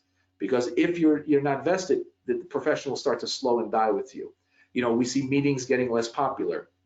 And that's one of the things we really, don't like to see. And I've seen some organizations where they have a very strong new dentist base. Those organizations absolutely thrive, and it will make dentistry so much more fun. It's the greatest profession. It really is. Patients, staff, sometimes they drive you crazy, but dentistry itself, the actual work, man, tell me that's not one of the best things in the world. Oh, great. No, thank you so much. You're absolutely right. And so great message to, end the night on. So again, I will be sending everyone a follow-up survey. So if you do have questions, please feel free to send me an email, and I'll put you in touch with Dr. Volker. I'll also be sending you the CE certificate as well as his handout. So thank you again, Dr. Volker. This has been a wonderful presentation. My pleasure. Thank you for having me. Everyone for hanging on. This is our first type of this event, so thank you so much for being pioneers with us while we figured this out. And hopefully we do another one of these in the future. So again, thank you everyone for joining. If you have questions, please feel free to reach out. Please have a good night. Oh, great. Thank you, everyone. I'll be ending the meeting. So have a wonderful night, everyone. And thank you again for joining.